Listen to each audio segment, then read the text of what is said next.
Allison dan 8 orang temannya memutuskan untuk menikmati liburan dengan camping di dalam hutan. Di dalam perjalanan, Chuck yang jadi supir saat itu hampir menabrak mobil di depannya. Tak lama kemudian mobil tersebut berhasil menyusul dan menyalip mereka pelan-pelan. Terlihat 2 orang yang berwajah seram melihat ke arah mereka, tapi tidak mengucapkan sepatah kata pun. Sehingga rombongan Allison dibuat merinding melihat 2 orang tadi. Setelah di jalan cukup lama, 9 orang anak muda itu memutuskan untuk berhenti di minimarket. Lagi pula mereka harus belanja buat kebutuhan waktu camping nanti. Allison dan Chad masuk terlebih dulu untuk belanja. Di dalam, mereka tak sengaja ketemu dengan Tucker, satu dari 2 orang yang hampir ketabrak Chuck di jalan tadi. Namun Tucker cuman menatap mereka dan tidak berkata apapun. Di saat sedang milih-milih barang di dalam toko, diam-diam ada pria lain yang mengawasi Allison. Pria itu adalah Dale, yang juga hampir ketabrak rombongan Allison beberapa saat lalu. Tucker dan Dale mungkin terlihat menyeramkan, tapi sebenarnya itu hanya penampilan luarnya saja.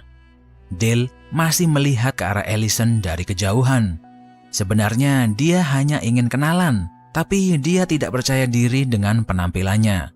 Dia kemudian berkata kepada Tucker, "Mana mungkin cewek seperti dia mau diajak kenalan sama pria kampung sepertiku."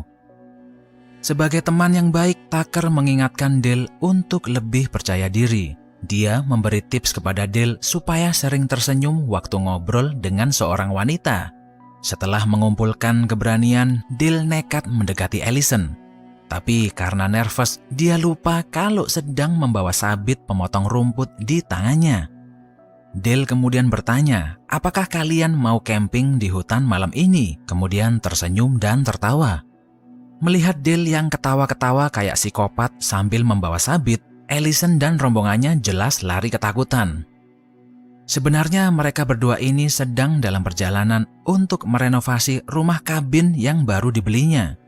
Setelah di dalam perjalanan sempat hampir ketilang polisi gara-gara lampu mobilnya rusak, akhirnya mereka sampai juga di lokasi rumah kabin mereka.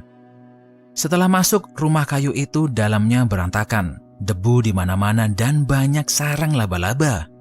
Tapi anehnya, ada satu sisi tembok yang dipenuhi kliping koran yang membahas soal kasus pembunuhan berantai yang terjadi di dekat lokasi rumah tersebut.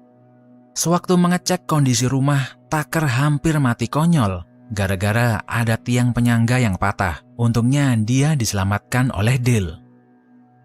Sementara itu di lain tempat, Allison dan kawan-kawan sudah mendirikan tenda dan bersantai di dekat perapian. Chad kemudian bercerita kalau 20 tahun lalu terjadi pembantaian besar-besar di hutan tempat mereka camping saat ini. Korbannya juga anak kuliahan yang seumuran dengan mereka. Hanya 1 orang yang selamat dari insiden mengerikan itu, sedangkan jasad korban lainnya tidak berhasil ditemukan. Namun sebelum Chad menyelesaikan ceritanya, Mike tiba-tiba datang dan bilang kalau dia menemukan sebuah danau yang tak jauh dari tempat ini. Akhirnya mereka semua memutuskan untuk berenang di situ. Ternyata Tucker dan Dale juga memancing di danau yang sama. Mereka sebenarnya jengkel karena ikan pada kabur gara-gara anak-anak muda itu berenang di danau ini. Tucker bermaksud mendekat, berniat cuman sekedar memperingatkan mereka. Namun Allison yang sedang ganti baju kaget karena melihat mereka berdua dan kepalanya terbentur lalu tenggelam. Dale panik kemudian berusaha menyelamatkan Allison. Kejadian itu tak sengaja disaksikan oleh teman-teman Allison yang lain. Dan disinilah terjadi kesalahpahaman. Seakan-akan Tucker dan Dale ini terlihat sedang menculik Allison yang tidak sadarkan diri. Keesokan harinya, Allison terbangun dengan kondisi kepalanya terbalut perban.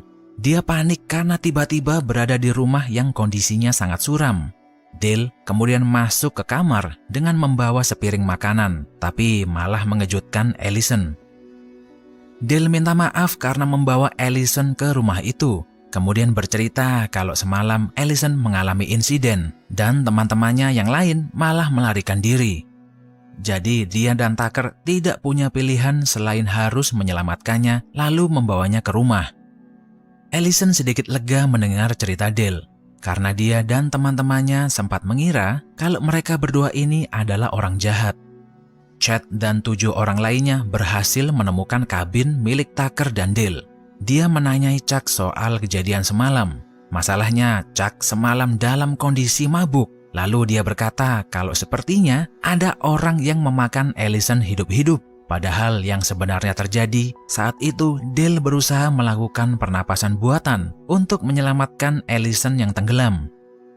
Mendengar cerita Chuck, 7 orang lainnya jadi merinding dan ketakutan. Tapi berbeda dengan Chad, dia bersikeras ingin menghajar Tucker dan Dale sendirian. Chad kemudian menyuruh Mitch untuk mengalihkan perhatian Tucker yang saat itu sedang di luar. Tucker sebenarnya berniat memotong pohon untuk memperbaiki tiang rumah yang hampir membunuhnya kemarin.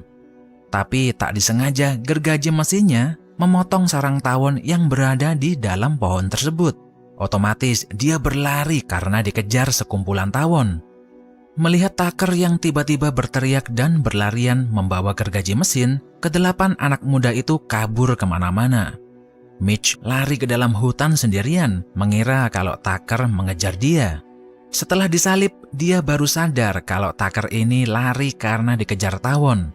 Namun, dia tersandung, terus perutnya tertusuk batang kayu yang runcing, dan akhirnya mati konyol. Di dalam kabin, Dale dan Allison sedang asik main kartu. Tucker tiba-tiba masuk dengan wajah yang bengkak karena serangan tawon tadi.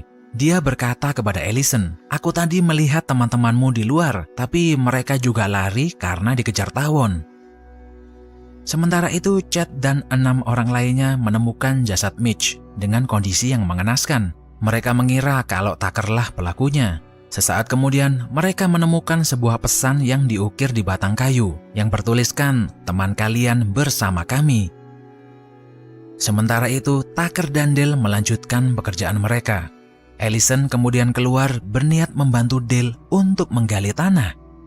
Dari kejauhan, anak-anak lain yang melihat itu mengira kalau Dale memaksa Allison untuk menggali kuburannya sendiri.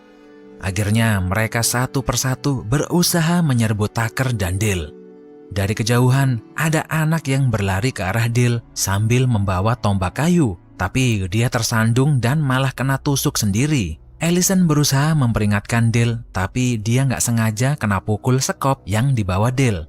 Di lain tempat, ada juga anak yang berlari ke arah Tucker. Sewaktu loncat, dia nggak sengaja masuk ke dalam mesin penghancur kayu. Tentu saja Tucker kaget bukan main dan berusaha menolong anak itu. Tapi Chloe yang melihat dari jauh seakan-akan mengira Tuckerlah yang membunuh anak tersebut. Setelah kembali ke dalam kabin, mereka berdua panik dan berpikir ada yang gak beres dengan anak-anak ini. Lalu dengan polosnya, Tucker mengira kalau anak-anak ini adalah anggota sekte sesat yang berencana bunuh diri massal. Setelah mendapat laporan dari Chuck, tak lama kemudian Sheriff datang ke kabin mereka.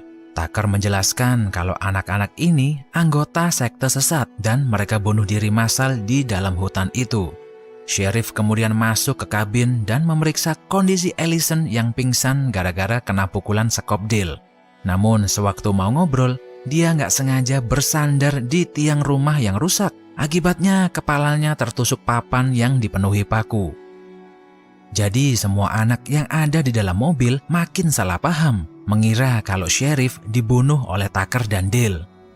Chuck mengambil pistol milik Sheriff dan nggak sengaja menembak kepalanya sendiri. Tucker dan Dale berlarian masuk ke dalam rumah setelah Chad mengambil pistol dan menembaki mereka. Dale makin emosi ketika tahu kalau Chad menyekap anjing kesayangannya. Dia kemudian mengambil pistol penembak paku dan mulai menembaki anak-anak itu untuk mengalihkan perhatian sementara Tucker membebaskan anjing mereka. Tapi nasib sial lagi-lagi menimpa Tucker. Dia tertangkap oleh Chad yang kemudian memotong 2 jarinya untuk balas dendam. Di dalam kabin, Allison sudah sadarkan diri. Dia terkejut melihat mayat yang bergeletakan di mana-mana. Ketika keluar, Allison menemukan bungkusan yang berisi potongan jari Tucker. Melihat itu, Dale bersikeras untuk keluar dan menyelamatkan Tucker. Setelah semalaman mencari, akhirnya dia berhasil menemukan Tucker yang digantung dengan kondisi terbalik. Kesempatan itu digunakan Chad dan anak lainnya untuk mencari Allison di dalam kabin. Dia berencana untuk membakar kabin kayu tersebut, tapi Allison meyakinkan dia kalau Tucker dan Dale sebenarnya bukan orang jahat, malah mereka yang menyelamatkan dirinya sewaktu tenggelam. Mendengar cerita Allison, Chad marah dan berusaha menyakitinya. Tapi tak lama kemudian, Tucker dan Dale masuk ke kabin itu.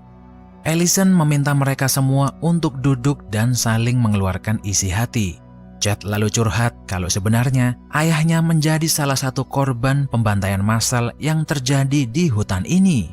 Dan menurut cerita yang disampaikan neneknya, ibu Chad lah satu-satunya orang yang berhasil selamat dari insiden pembantaian. Dan saat itu ibu Chad sedang mengandung dirinya. Sementara itu, di luar sana, ada dua anak yang kemudian tiba-tiba masuk berniat menyerang Tucker dengan mesin pemotong rumput, tapi malah mengenai temannya sendiri. Chad kemudian melempar lampu pijar, tapi juga mengenai temannya sendiri.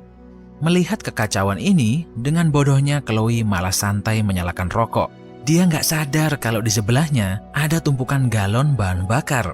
Melihat hal itu, Tucker, Dale, dan Allison berlari secepatnya. Dan tak lama kemudian, kabin itu meledak lalu terbakar.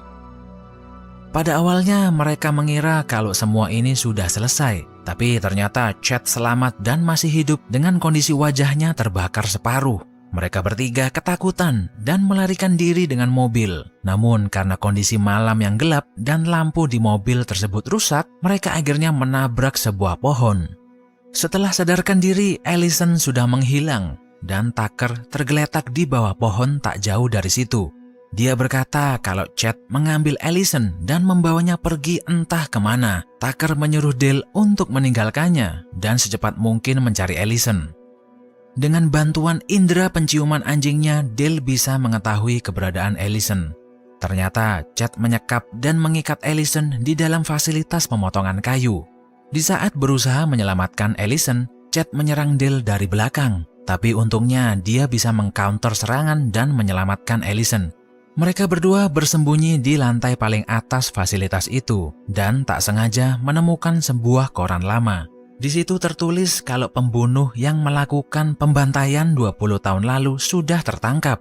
Dan anehnya, tersangka punya wajah yang mirip dengan Chad.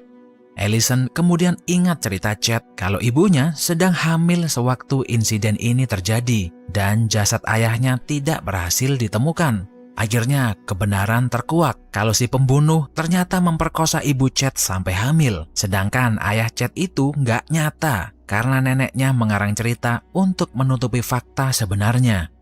Dale mencoba meyakinkan Chad kalau pelaku pembunuhanlah ayah kandungnya yang asli. Namun Chad makin marah karena dia nggak rela punya ayah seorang pembunuh. Kesempatan ini digunakan Dale untuk melawan balik yang menyebabkan Chad terjatuh ke lantai paling bawah. Tucker mendapat perawatan medis dan jarinya berhasil dipasang kembali. Sedangkan Dale sudah percaya diri dan berani ngajak Allison untuk pacaran. Sekian video 2M kali ini, jangan lupa subscribe dan like videonya biar nggak ketinggalan update terbaru dari channel ini.